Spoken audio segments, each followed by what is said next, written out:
Welcome to The Paradigm Shift on 4ZZZ 102.1, where we challenge the assumptions of our current society to resist oppression and investigate alternative ways of living, for a world based on justice, solidarity and sustainability.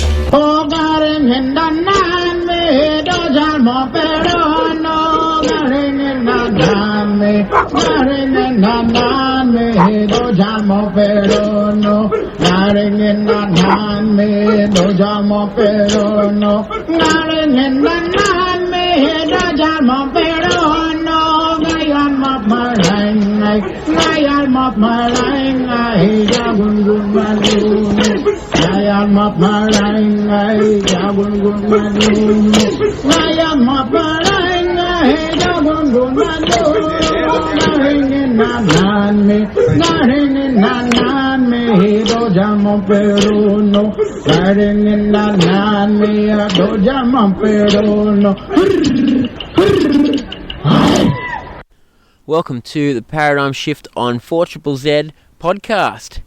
My name's Andy. I don't often make many insertions into this podcast when I'm editing my weekly radio show into a slightly different format, but in this case I will, because you'll hear many mentions in coming 40 minutes or so about the Paperbark Zine Fair, which was an event that happened in Brisbane in July 2024.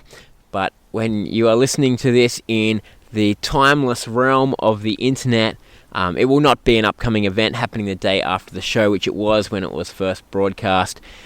So my apologies for that if you listen to it and are hoping to get along to the event, but I hope you enjoy the show anyway. And the Paperbark Zine Fair, I assume, will be back in future years, so keep an ear out. And of course, zines can be made and enjoyed any time and place.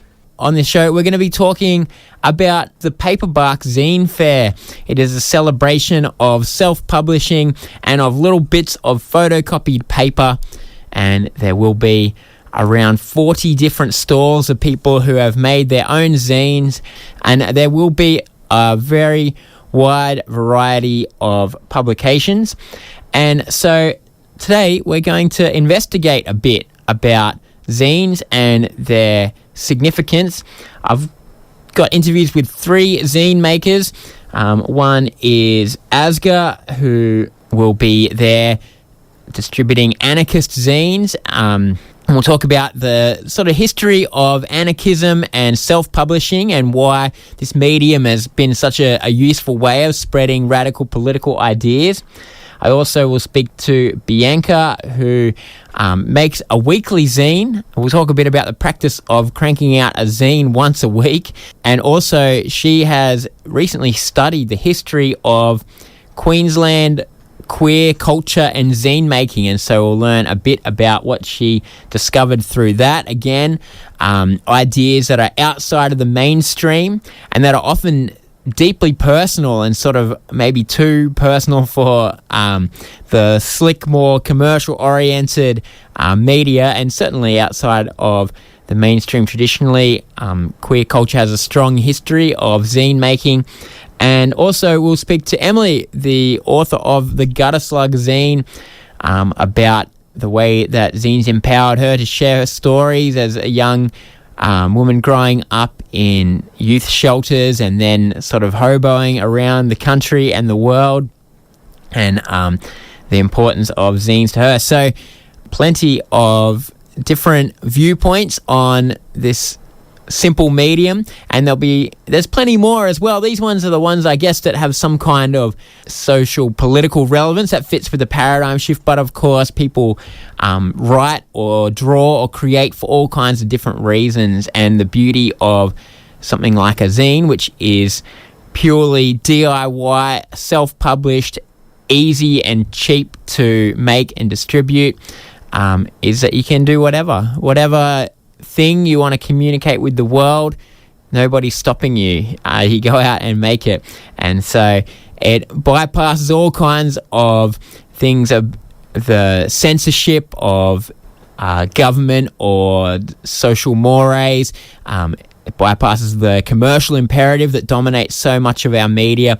And of course, because it's DIY, it bypasses the sort of hegemony of certain voices, in our culture that have access to the mass media much more than other voices, and so you get a much wider variety of perspectives. If you don't know what I'm talking about, look, it's pretty simple. A zine is a self-published publication, usually made with a photocopier, and usually made for love and not for any commercial gain.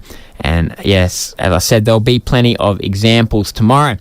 And I love zines. I will be one of the stall holders there with some that I have written and some that my wife Beck has written in the last week. She's been finishing them off. And so I'll be part of the celebration of self-publishing too, if you want to come and check them out. And it's been an amazing... I've loved zines, and I still remember discovering as a teenager about zines. And I grew up in a country town, and somehow, I don't know how this happened, but I am eternally grateful for it.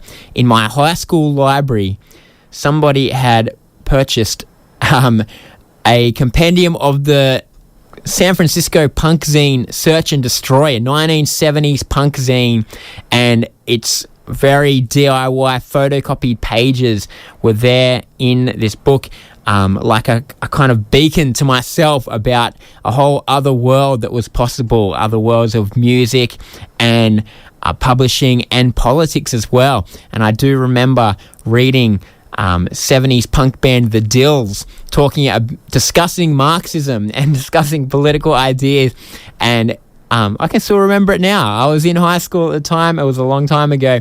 And I spoke this morning to Asger, who will be at the Paperback Zine Fair with a table full of anarchist zines. Some he wrote, some others that he is distributing. Let's have a listen to Asger about the history and present of anarchist zines. My name's Asger. I've been doing sort of activism and anarchism for I don't know, over 20 years. But I used to do the radio show there at Triple Z for a while. I did the Anarchy show between, I think it was 2001 till 2005. And you've also done a few zines in your time. Can you start off by telling us about how you ended up enjoying and making zines? Yeah, okay. Look, I first came across them when I was a young fellow in school, way back in, I don't know, what would you say, 1990s, early 1990s. You'd, as a little young teenager in Caboolture, you'd jump on the train, come to the city on the weekend, go to all the, like the Record Exchange and Time Zone and those sorts of places, check them out. And there'd always be zines sitting out front of, the music shops. And so, and then you had the street press as well. So it was always a lot of fun to come to the city and check out the music. And I did look forward to picking up all the zines. A lot of them were sort of about punk music, but also there was a fair few anarchist zines. So that's where I sort of first came across these ideas. I still remember picking up one from the Angry People, and I just went, hell yeah, I'm into that. And yeah, that was just where I first came across them. If you got into it more, everyone had a post box, and you sort of send away your $5 in an envelope, and hope they sent you something back. That sort of thing. Yeah, it is an interesting thing, and part of the beauty of zines is that, like for you as a kid from Caboolture out in the suburbs, that these bits of paper, right, they're just bits of paper, but actually they contain this sort of avenue into a whole other world, other way of thinking, and other social spaces and music and things like that. Well, yeah. So I don't think there was anything particularly actual design or construct about it. It was just how do you express yourself, and there was no internet and that sort of thing. So all you did have was actual magazines and some glue and some blank bit of paper. That's kind of where it all came from, I suppose. It was just something you could do of an evening and express yourself through. So it was very, very, very practical, very DIY. I know they're always black and white because photocopying in colours is stupidly expensive. And so it was just a very, very, very simple way of communicating with other people that you would never otherwise get a chance to meet with. I didn't see any particular ideology or motivation to it, except just a really simple, practical way to communicate, to people that you would never be able to meet otherwise. Yeah.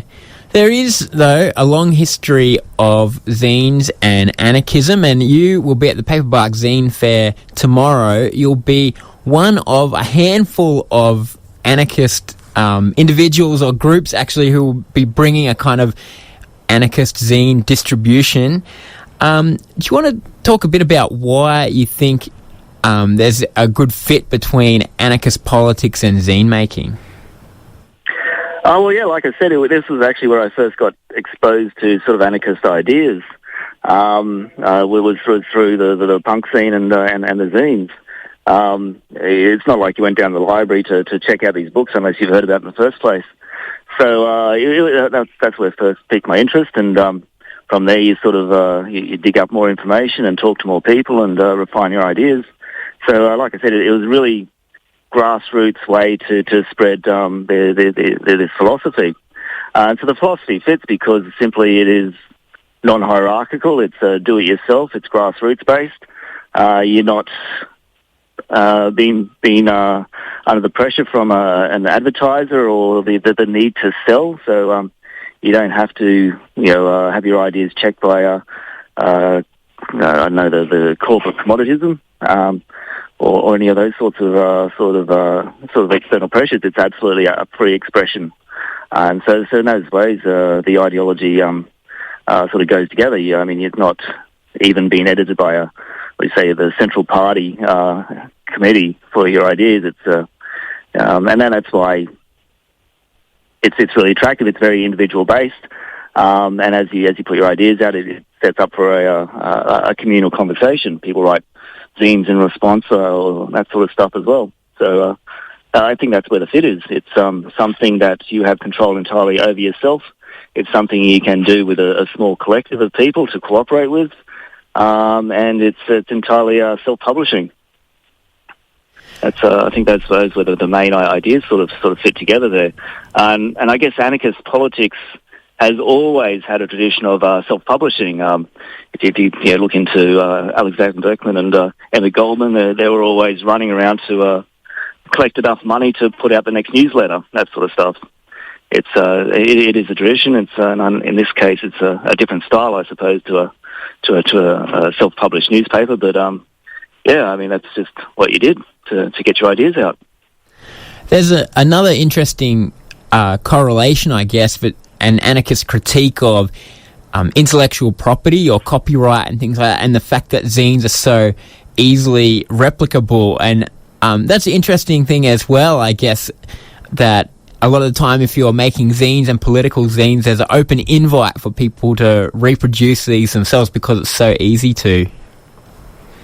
Yeah, actually you're right about that.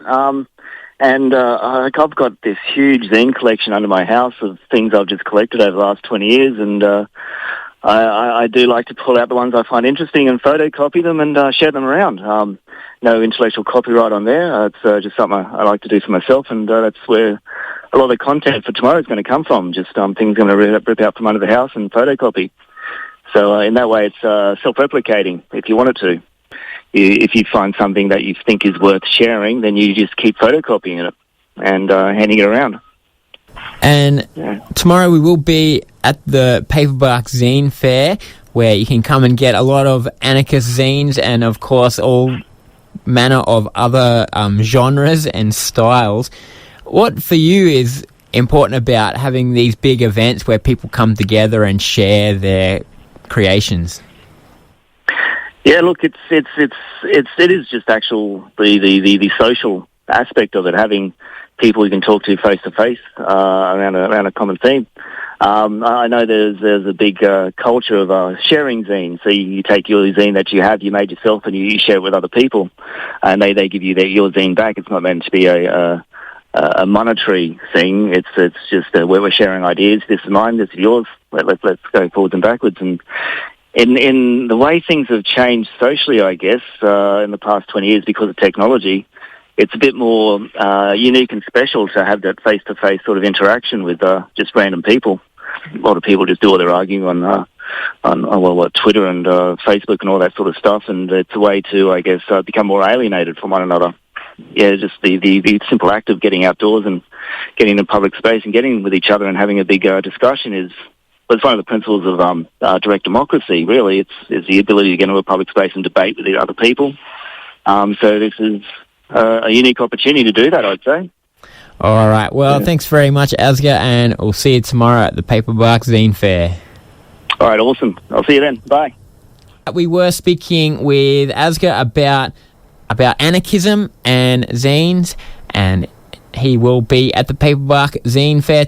Somebody else who will be there is Bianca Martin, and I think she was inspired, as she says in this interview, into making zines by the Riot Girl tradition in music in the early 90s. A lot of women started making punk music and really looking for a way that they could share ideas, not just about this music that was very rough and raw sounding and unlikely to attract the attention of the mainstream media, who liked particularly their women in music to be a bit more polished and commercial sounding.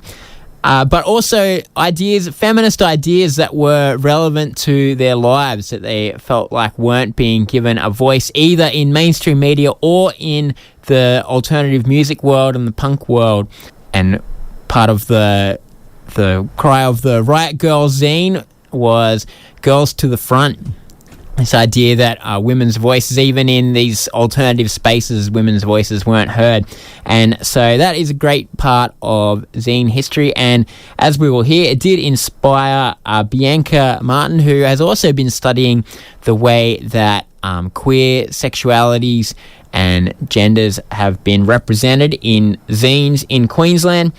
Let's have a listen. Hi, I'm Bianca Martin. I use she, her pronouns. I'm currently living in Toowoomba, Australia, and I am a zine maker. I make the weekly per zine Rut Zine, and I've been doing that for almost 8 years now. 8 years of weekly zine. If you do the sums, it works out as quite a lot. We'll talk a bit more about Rut Zine later in the interview, but to start off with, you want to tell us how and why you got involved in making zines?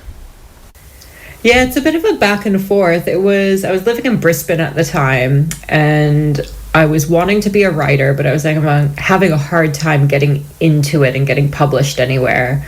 At the same time, I kind of got into Riot Girl music, and zines were obviously really well connected within Riot Girl, and I just kind of thought, well, I'll make my own and publish myself, and it all went off from there.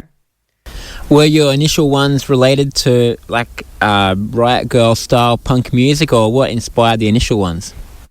Not necessarily. I really started out, I think in my head I was going to make a literary journal, and it never really ended up that way, but it was a collaborative zine where people just contributed art or writing or whatever felt good for them to make. And in more recent times, you have turned zine scholar, and I understand you did a bit of a study on the history of zines in the Queensland queer community. Can you tell us a bit about that? Oh, that's so funny being called a zine scholar. I feel like zines and academia and any sort of institutionalization is sort of at separate ends of the spectrum. But I like to think I kind of met in the middle there. So all of last year, I was a research fellow at State Library of Queensland. So I basically got some grant money to research zines, which is a really cool thing to do. And I had essentially unlimited access to their zine collection, and I read over 900 zines, which was simply amazing.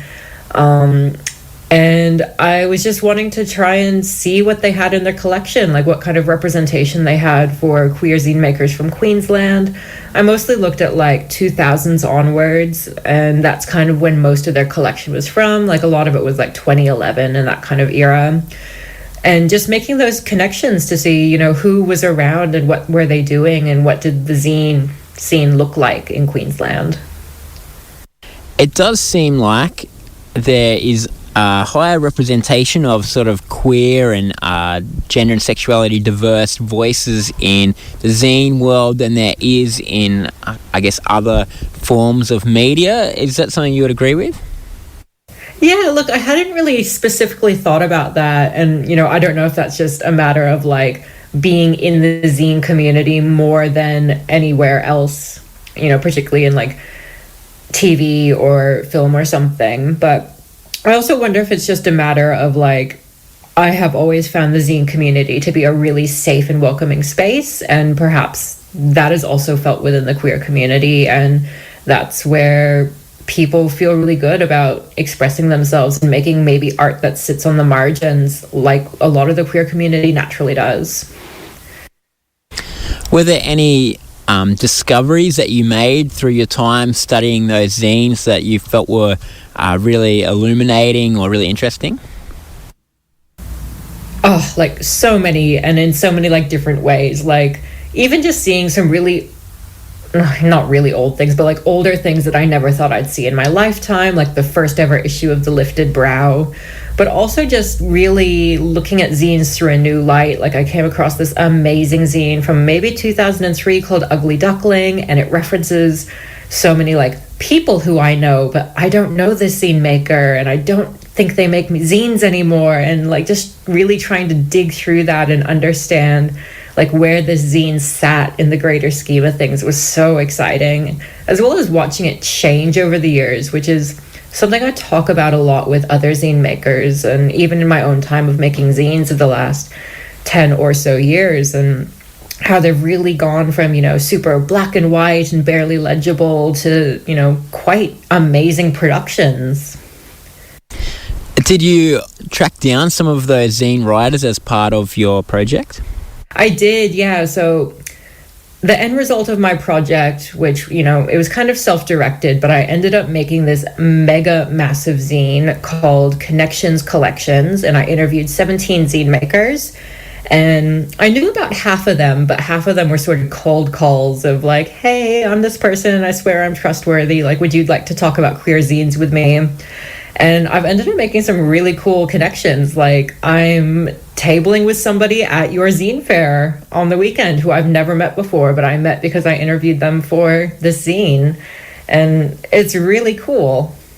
Oh, well, let's talk a bit more about your zine making practice. And it's interesting because it's an unusual format, but actually it's a surprisingly common format, these kind of diary zines of making one a week. Can you tell us what inspired that? So I was volunteering at Sticky Institute at the time, so I was living in Melbourne, and just, unlimited access to thousands of zines every week in my volunteer shift. And I was picking up zines like You and Friday Night in West Ealing and a whole bunch of other zines that really followed that format of a single page or like really minimal amount of like assembly to put together this zine. And it was basically just a really short written thing about that person's life. And I was personally in not a great place at that point in time, and I was really struggling to make anything that felt worthwhile. So this sort of became my like accountability practice, that every week I'd say my deadline is Wednesday. I have to have my little zine done by Wednesday, so when I go into Sticky I can photocopy it and put it all together. And it was a really great way for me personally to get back into a regular creative habit and feeling really good about my own kind of outputs and place in the world. Do you feel like now, after 8 years, that you're sort of stuck with this thing and now you can't stop it, or it would be difficult to stop it? I go through phases. Like I often refer to it as a compulsion, that it's like such a big part of my life now that I can't imagine not doing it. But I'm coming up to issue 400 pretty soon, which, like, if anyone's good at math, don't do that math. I know it doesn't add up.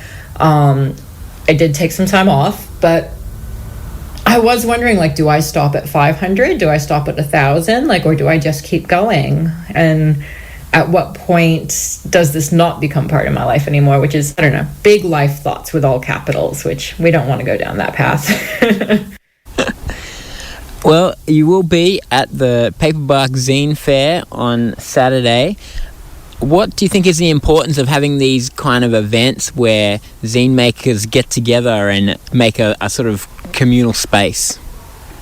It's so funny. Like, I am such an introvert, and I have spent literally the last 2 weeks being very anxious about going to the zine fair. And I know loads of zine makers will feel the same as well, because it's such a weird thing. Like, more often than not, you make zines by yourself and you don't necessarily see the distribution happen.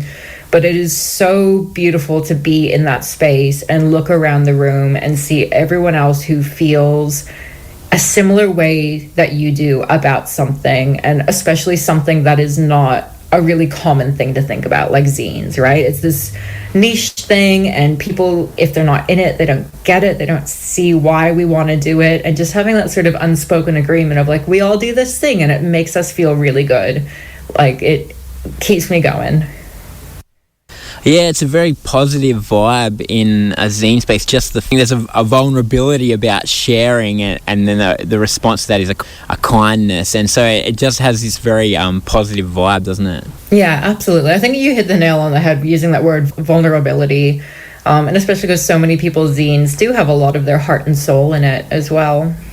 All right, well, thanks very much, Bianca, for chatting with us, and we'll see you at the Paperbark Zine Fair. Thanks for having me, Andy. The interview you heard was Bianca Martin, who makes the zine Rut, has made other zines over the years, and also studied the history of queer zines in Queensland. One of my great zine memories is quite some years ago. I was living in Sydney. I went along to the zine fair at the Museum of Contemporary Art, and there I went along to this store and I looked at different zines, and I picked up this one called Lady Beard, and I thought, oh yeah, that looks interesting.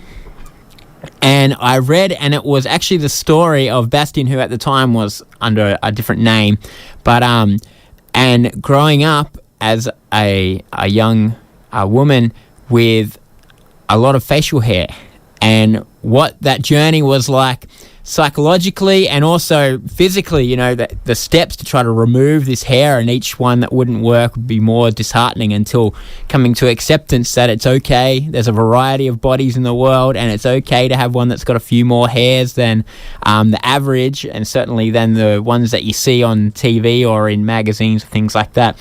And I read this zine and I was just so struck by it. I had never read anything like this. I had never in my life heard a woman talking about having facial hair and getting rid of it. And it was just written in such a beautiful kind of plain and vulnerable way. And I remember just sharing it with all my friends. It was very short. I was like, you have to read this. You have to read this. And to me, it really does depict one of the things that's really great about zines, is that it told a story that just would not be told in other commercial dominated media channels, and that it allowed for a greater understanding of the world for me, and I guess, yeah, a sense of connection. And I love all Bastian's writing and music as well. And so, yeah, a little bit of my zine journey there. And the next interview we have is Emily, the author of the Gutter Slug zine, which I also can remember the first time I read Gutter Slug. And I think I read a lot of it actually on public transport, riding around trams in Melbourne. And again, I was just blown away by reading the depictions of life growing up in youth shelters and as a ward of the state.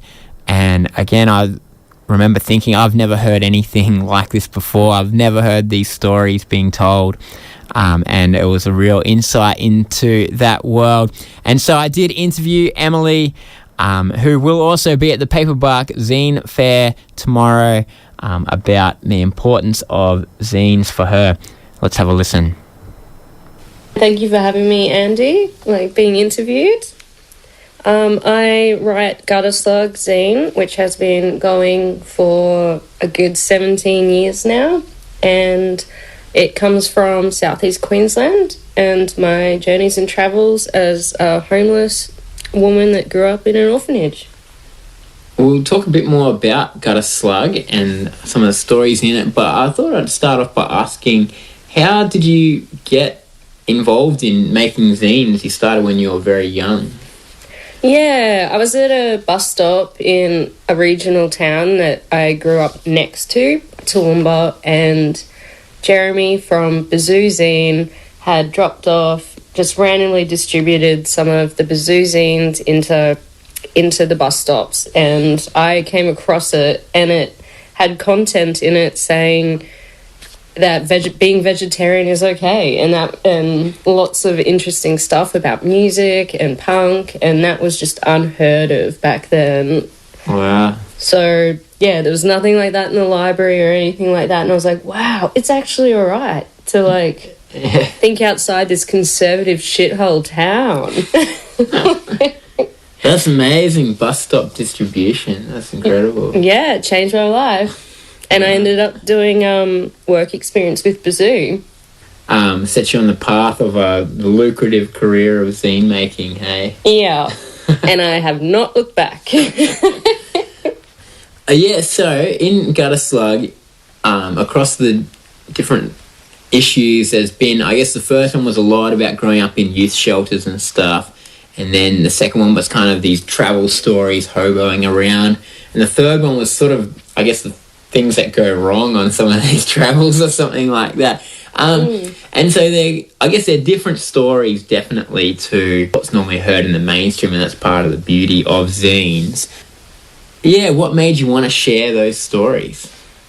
Growing up in the homeless shelters and I guess a ward of state institution, which is a fancy word these days. Politically correct to say orphanage is just easier. A lot of my peers had very low literacy rates, and that inspired me to, one by one, a lot of my peers passed away, and my peers asked me to write their stories and not to let us be invisible. Yeah.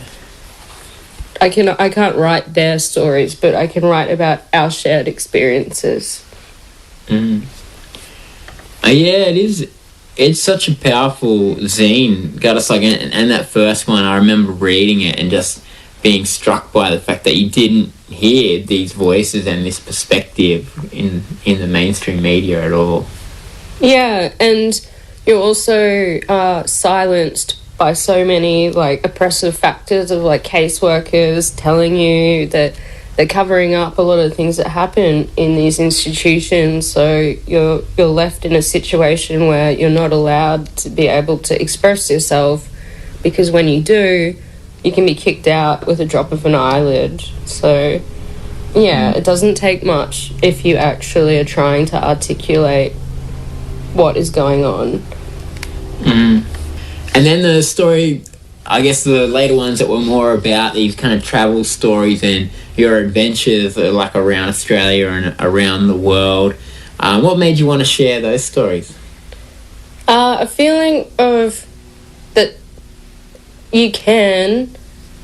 It's hard, the challenges are hard, but when you come from the bottom of fuck all, you can, there is sometimes the opportunity to be able to find different avenues to explore your life and enjoy it, and sharing that was like trying to see the positive side of when you're on the other side of the coin and you're treated like shit and everyone thinks you fail English at school, everything like that, and then it's like, no, fuck you, I'm gonna go hitchhike around the world and ride freight trains. You can't fuck with me because I already exist outside of your system. So I'm just going to write about that. Yeah. As in anything is possible in that way, because you've got nothing to lose. Like, it doesn't, you can just be like, well, I'm going to stand on the side of the highway and I get picked up by someone and I'm going to explore that with them, and they share their stories. And the way of writing I feel is changing these days, where it's now becoming more acceptable for people to be able to write in the way that they want to write, and it doesn't have to be like dictionary perfect. Yeah, I guess that's one of the things that zines had before sort of social media. It was a way of people just expressing themselves. Do you think social media has changed the need for zines?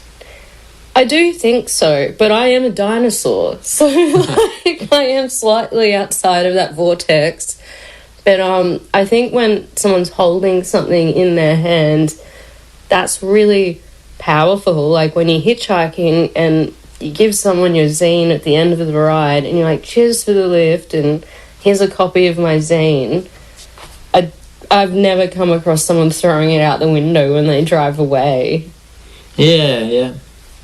And it also can protect yourself as well. Like social media seems to be pretty full on in being harsh. While if someone is reading a physical zine, they have to email you back or send you snail mail to like correspond with you. So it keeps you in that zone too where it can't be distorted. It's like, no, this is a piece of paper and I've cut and pasted, typewritten this thing.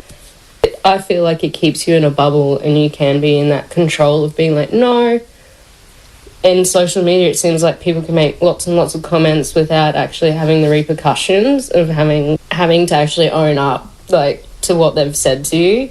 Yeah. I remember when I first met you, I had read your zine already, and I was like, oh, this is a bit weird, like maybe I know too much about you. But when we first met for the first time, I was like, oh, I know a lot of details, personal details of your life. How have you navigated that, the fact that you're sharing like really intense and very personal stories with the world? It's everyone's journey, but I found that it's about establishing your boundaries before you publish it, and like before you take it to the fucking photocopier, is being like, okay, what am I comfortable with communicating and talking to, and what are the spaces and places for that? Especially like when I talk a lot about in issue 3, I was kidnapped hitchhiking, and a lot of people did come up to me at parties and stuff wanting to talk about that.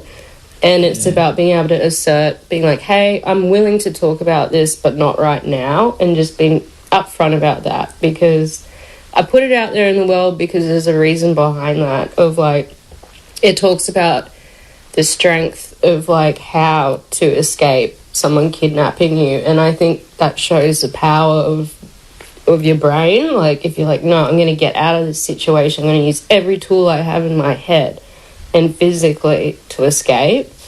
So when things like that come up, I find that it's like I made that decision. I chose to share that with the world. So it's raw, it's rough, but like growing up in an orphanage, as a street kid, it was just like I have to wear my orphanage fucking on my sleeve, you know? Like you can't walk down the main drag of Toowoomba and, you know, not be picked out as like that kid from that institution. So yeah, some days it's hard and then some days it's not. It's just like, and you don't have to have a thick skin or anything like that. It's just about being like, yeah, I'm doing this because I want people to know like that shit can hit the fan, but there's still an exit strategy. Yeah. Like the motivation behind what I share keeps me feeling safe and going. Even if sometimes people will say things are very insensitive, it's just like... But yeah, when you put it through the photocopier and you've made that choice, like, all right, I'm putting this out into the world and it's going to be out there forever, and I'm okay with that. And if you're not, you get that chance to edit it. If you're having any second doubts, it's like trust your gut instinct when you're sharing deep stuff. Yeah. Tomorrow you'll be at the Paperbark Zine Fair, a big event where lots of other zine makers get together. Why do you think it's important to have community events like this for zine sharing? Because sometimes the world can make you feel isolated, and there's nothing more important than having a bunch of people together that are nurturing and caring for each other and sharing and being creative and keeping that going. Like, and that's really beautiful. Like, you can meet so many different people that have come from all these different experiences in life, and that they've chosen to, just how he was saying, they've chosen to put themselves out there. And that's brave, and that's awesome, and I want to be around those people. And I think sharing like that is really, truly special. And there's not enough of it in 2024. Like. Yeah. All right, thanks heaps, Emily. Thank you, Andy. That is Emily there, talking about her zine, Gutter Slug. You'll be able to come along and check out that zine tomorrow if you come to the Paperbark Zine Fair, as well as zines by Bianca and Asger, our other interviewees, and many, many more people. And of course, I hope that this show has inspired you also to think about making stuff. And that is one of the amazing things about zines, is that as well as getting to read other people's points of view and other people's thoughts and stories and art, the simpleness of the medium does make you think, hey, maybe I could make something. And making things is good. Lots of people would say that there's great therapeutic value in just self-expression, and I think there's great community value in people sharing what they've been thinking about and creating and putting it out for other people to read and to create that kind of communication. But also, as well as just that therapeutic value, I think it opens up all kinds of other political possibilities of, as I was saying, what happens when we communicate, but also what happens when we really are thinking about what is it that is important to me. And if I was going to share something with the world, what would it be? And to me, that's just such a powerful thing about art as well, and DIY art, is that it allows each people to say, you know, if I had one chance to get up in front of everybody and say something, what would it be? And that reflection process as well is a really valuable thing about art. And that is why art should never be left to the professionals. You know, the artists whose paintings hang in the gallery, or the rock stars who are, you know, on the big record labels, or the movie makers who are on TV, or the radio DJs, the commercial radio DJs with their, you know, boring jokes and whatever, and slick commercial sounds. Art should be for everybody, and so we should be trying to create a world that is more artistic and that also has the time and space for everybody to create. And so that's why something like 4ZZZ is really valuable, to play music from people that aren't getting heard in other more commercial channels, and also give space for interviews, talk about community projects and things like that. And that's why events like the Paperbark Zine Fair also are really valuable too. Thanks heaps for tuning in to the Paradigm Shift for another week. I will, of course, be back next Friday, same time, same place.